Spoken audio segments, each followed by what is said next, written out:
And as if by magic, we are joined from the other side of the world by Ian Dargan and Greg Walsh. How are we, gentlemen? Good to be joining us. Yeah, good, thanks. How are you guys? Yeah, all good, all good. Very well. Did you enjoy the little listen there? I see you listening along. Yeah, having a good listen there. That was So look, thanks for joining us, guys. Founding members of the new Australian Darts Association caused quite a storm over the weekend when the news dropped. And we said in the intro that it's been busy on all sides of the globe. I suppose first of all, how did this all come about, and how long has this been in the making for? Well, I guess Greg and I have been around the playing circuit in Australia for many, many years.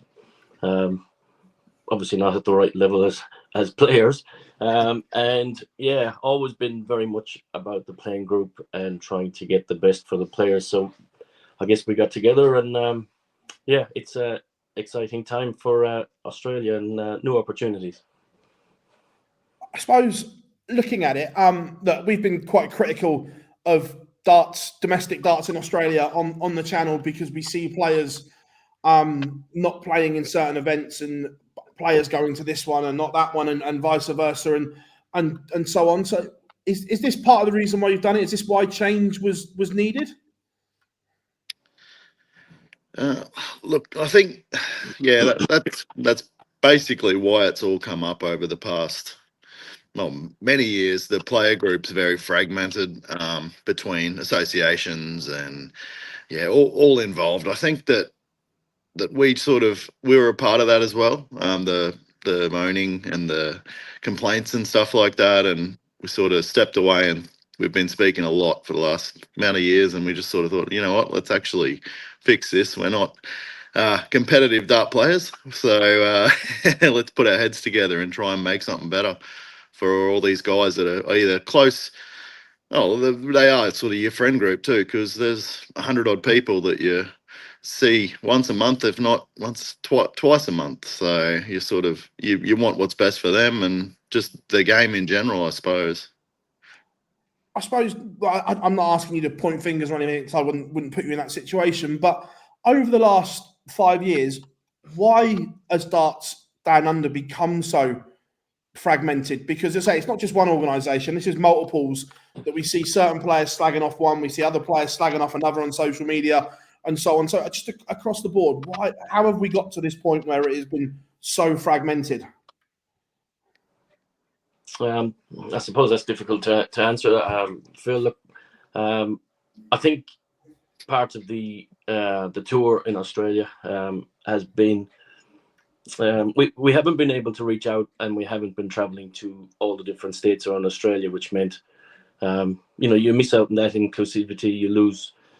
You lose players from different states, and you end up in a scenario where you don't have all the best players in the room at the same time. And as we know from watching, obviously, the setup with the PDC and different tours around the world, the best way to get players to the next level is have them competing against each other all the time. And that's something that's been missing. So I think from that point, I think that's a good starting point for us and a good target. So just in terms of you mentioned the sort of, the geographical fragmentation there, not just the sort of political one. As somebody that lives in a very small country that hears dart players grumbling about having to travel to events, how do you unite that geographically? Like, what's the strategy to actually get everybody playing each other in the same room?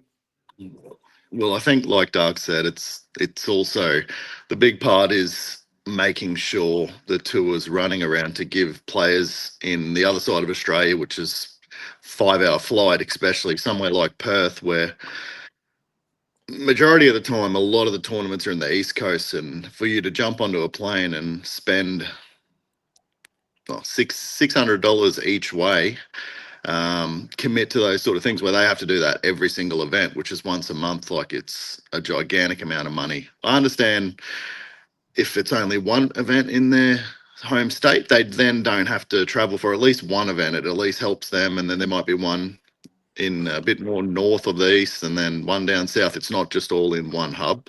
And I think that's been a major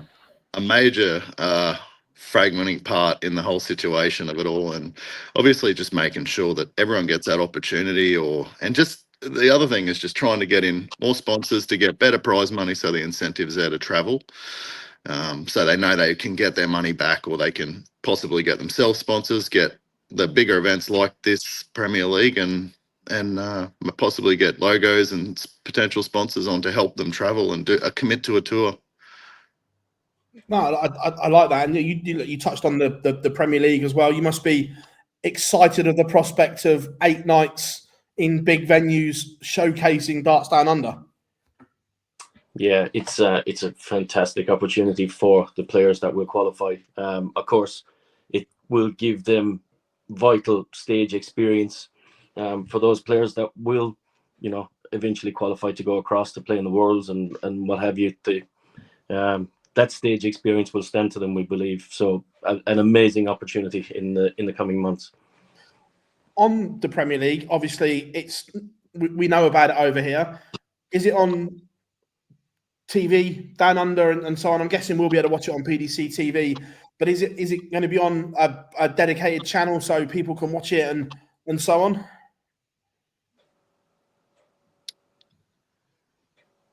I'm not sure if anything's been confirmed as of yet. No, that I've seen, no. Look, I think I'll assume PDC TV. I think a lot of it's still all just coming out. They've sort of locked in all the venues, so players know where they're going and what opportunities they'll have just to help out to actually travel, because these events are every single week for 8 weeks. Obviously, it's like a double condensed into 2 months. So there's a lot of time off. Well, obviously, with the 5-hour flights, people have got to have days off work and all this stuff, exactly like you guys were talking about, to commit to this sort of big thing. So obviously, it's got to be some type of financial covering or incentive that way too. But as for coverage, I'm not 100% sure yet. I'm going to assume it is, because they seem to always get that sort of stuff on Fox over here and stuff. So it's heavily followed. So. Good. Obviously, we know Simon is the headline. He's coming back home to do the 8 weeks. How are is it known yet who the other players are going to be, or how is that selection process going to be done? Yeah, we ADA, we're kicking off a season tour on the 27th of June in Brisbane. We'll be running 12 events, and the top 2 off the order of merit will get positions in the Premier League. And we're pleased to say that players are registering already. And great to see some faces come back who haven't played for a couple of years. So it's really exciting. You mentioned there, obviously, players that you haven't seen for a couple of years and coming back and having that incentive. First of all, that coming onto that tour has a reward there. They can go and get a spot at the Premier League. The Australia as an affiliate tour. The Australian tour used to be a bit of a flagship. We would look at it as the affiliate tour that was sort of going to produce the next big batch of dart players. And in recent years, we've been looking elsewhere, in all honesty. We've been looking at the CDC in North America and over to the Asian tour.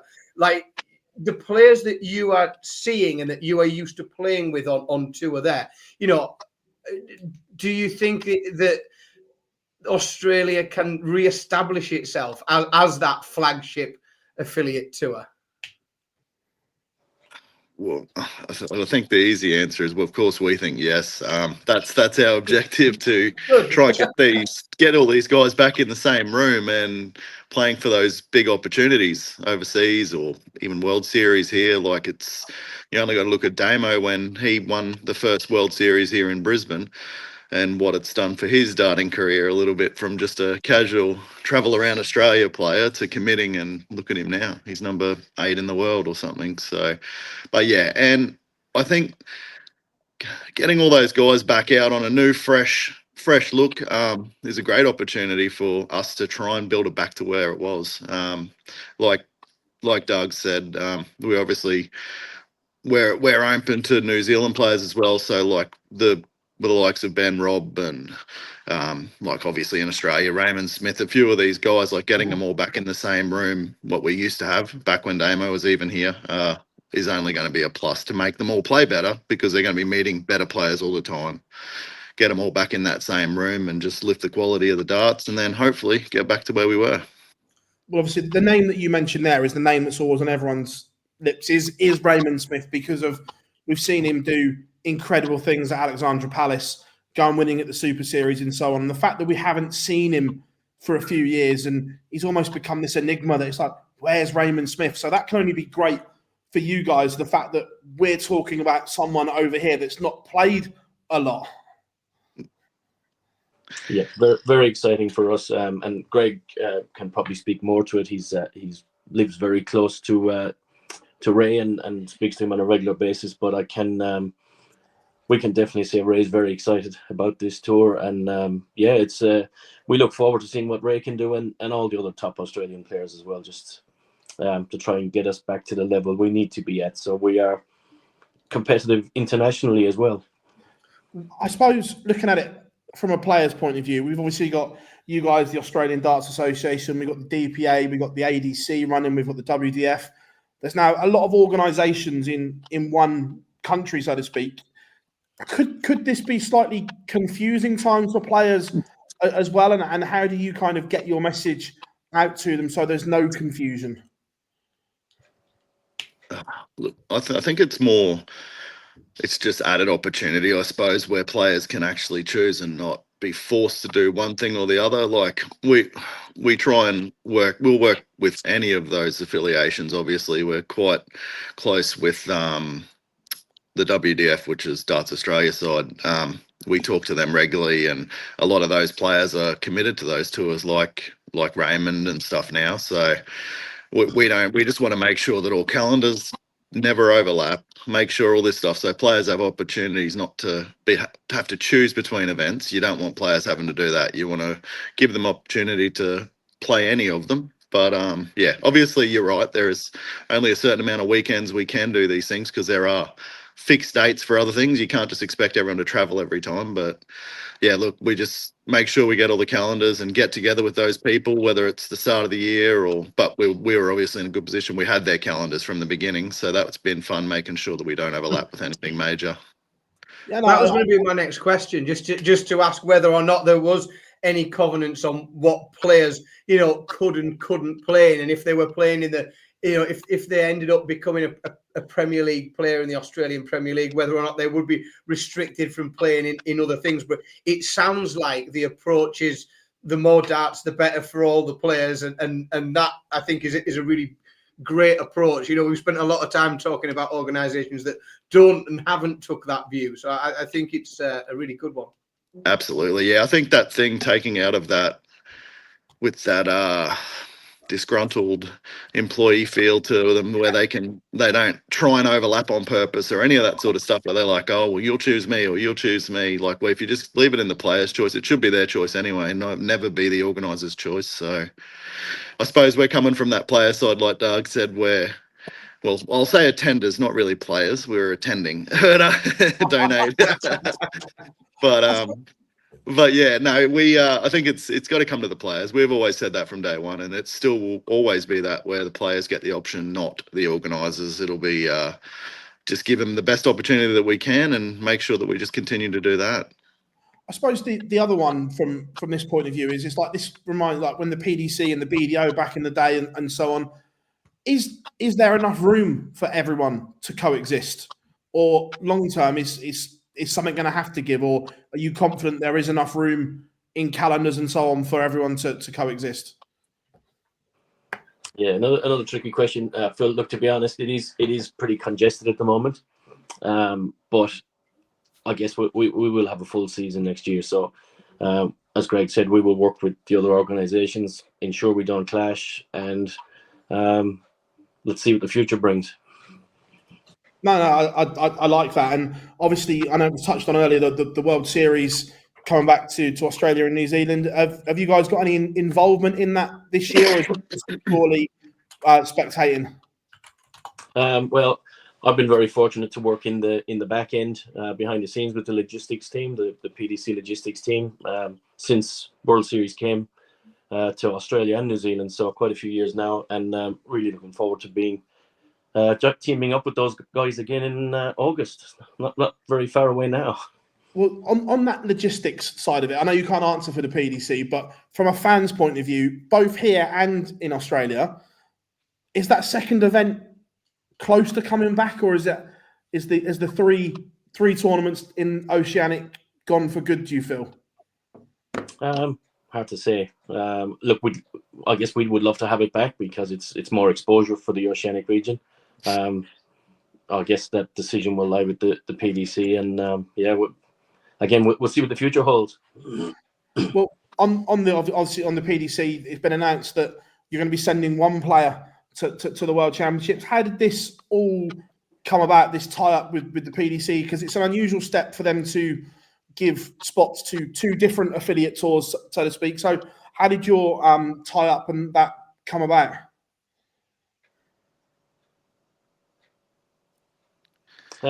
Look, I guess we've always had a bit of a connection with the PDC, and I guess they realised that there was need for change, I suppose, and connection was formed, and it went from there. And it's a privilege to have a partnership with the PDC and the opportunity to improve the state of darts in Australia, I guess.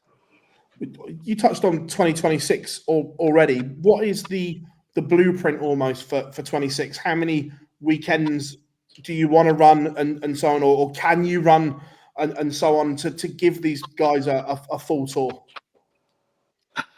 I think our plan so far, what we'd like to schedule is making sure that we've got at least 5 to 6 events, which hopefully is around one a month, to give people time to not putting them close together, so they have time to budget for the next one. Because obviously, like you guys were getting on, they're still full-time workers. They're not dart players in here.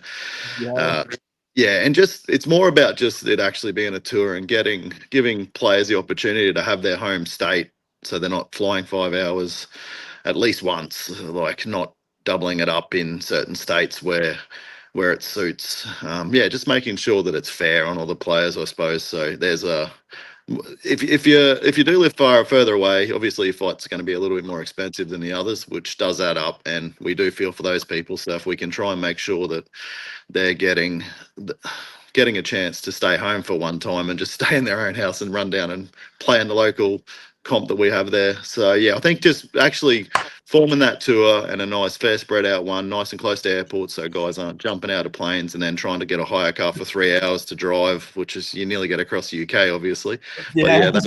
But they might land somewhere and then have to drive another 3 hours, and everyone's carpooling. So if we can try and keep it really close to major airports and all that sort of stuff and streamline it and listen to the players, I suppose, will be the main thing.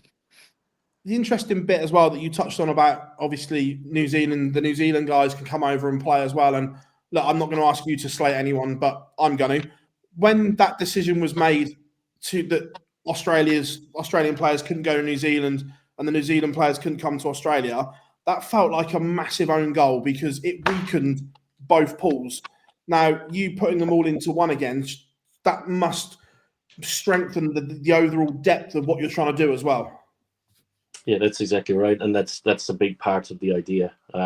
We did see, I guess, a massive drop off when we got separated, because if you bring a pool of players from New Zealand, the top bracket of their players, and putting them in the same room with our top players, that the outcome at the end is you're going to see quality and you're going to see better style, better level of competition, and again, that's what ends up on the world stage. What we show to the world when we showcase our events here and overseas. Well, on that showcasing point, now, are we going to be able to see your stuff? Because obviously, you know that we're geeks and we stay up and watch the CDC stuff and whatever. Will we be able to see is there going to be stream boards from your events and so on? Is that the plan going forward, hopefully? That is the plan. We plan to just start off slow, but we do want to stream sort of definitely from sort of quarterfinals at least to those big games. Once we get deep into the tournaments, at least get that opportunity up and running for players to get a little bit of coverage as well. So guys like yourselves can watch if you wanted to and stuff like that. But yeah, we're sort of just launched and getting that. We've got the right people with DSL and that in line. So we have had obviously chats with them about the possibility of that. So that will definitely be on the cards, yes. Marcus in the chat room has asked, and say you guys know this better from us. Who's the next big star to come from down under? Because we've had we've had Simon, Damo, another one that we'll talk about in a minute. Who's the next big star to come through? Do you feel? Who's set to do something?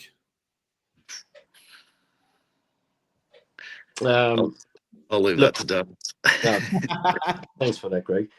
Look, to be honest, it remains to be seen. There is lots of young, talented kids, and again, we're hoping to unearth more as we travel out to other states and be more inclusive, which is, as we touched on earlier, was something that has been missing. So, who knows what we'll find along this journey? And it's really an exciting time. What's the Luke Littler effect been like in Australia? Has it been as big as what it is here?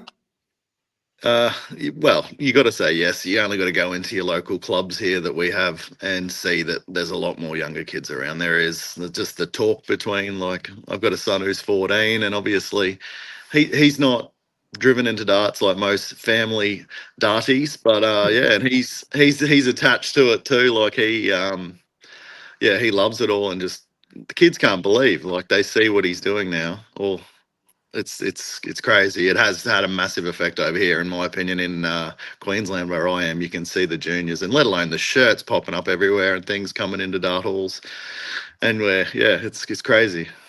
And I said another one to talk about. Obviously, you can see the chat room. As soon as we mention Australian darts, there is just one man. There's hundreds of comments. One they man, all want the same one question. name on everyone's lips, and no one's seen him for time and gone by. And if we never see Mr. Cadby play another game of darts again, from your guys' point of view, was he your Luke Littler, and would it be a massive miscarriage of justice almost that we haven't been able to enjoy what could have been, like, arguably the biggest waste of talent the sport will ever see?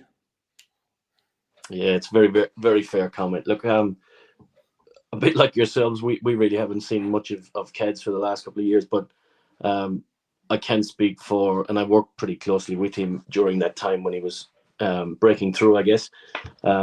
His impact was amazing, and at the time he was definitely seen as the next big thing from Australia. I think that's fair to say. I mean, being at the World Series when he beat Phil, and the profile of the game lifted here almost instantly, and making the UK Open final, and he had that stage persona. He had the explosivity. He had a bit of controversy as well around him, and I guess that's people like to see that too, But yeah, an immense talent, and I would agree.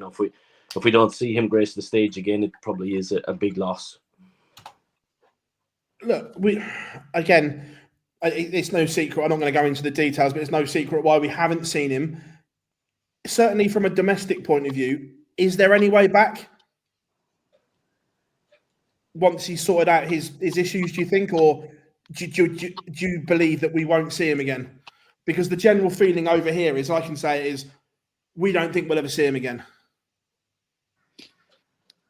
I don't know. Look, I think there's obviously always a possibility. I think he did obviously fall off the scene for a little bit, and then he just come back and appeared in Germany and breezed through and got a tour card like he said he was going to do, like, which is crazy to think that, and it just proves exactly what you said. It's such just a talented human that we wish any dart player wish they could have the ability that Cad's had, like Corey had, and yeah, it's such a shame.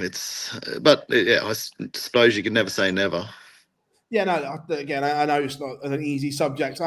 got a couple of questions for you as well. Like Greatest Showman asks, how easy is it to get equipment in Australia? Because in the UK at times, we struggle to get equipment and so on due to shipping problems and just general demand. What's it like? What's it like down under to try and get stuff?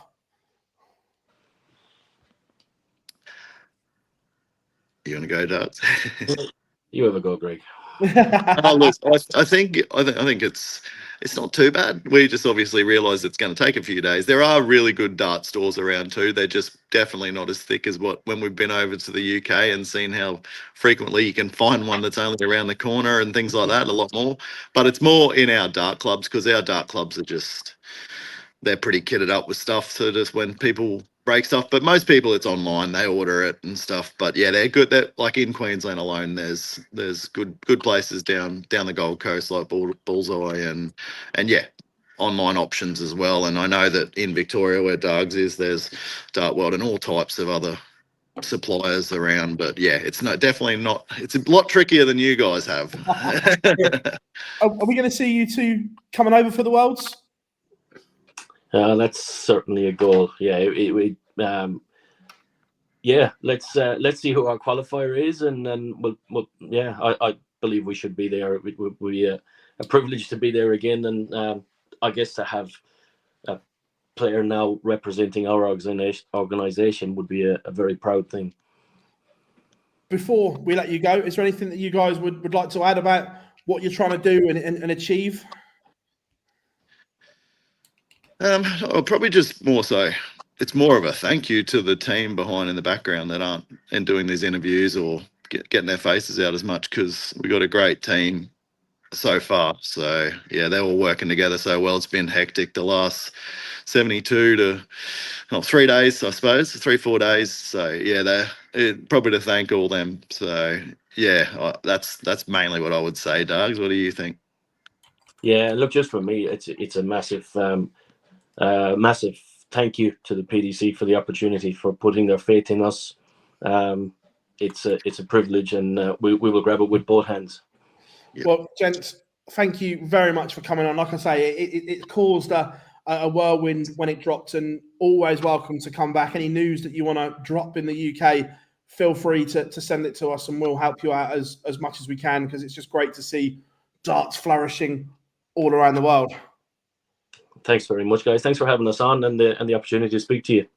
Yeah, thank you so much. It was our pleasure. It was great to have you on, and thank you very much, guys. And we're going to enjoy the ride the same as you guys are.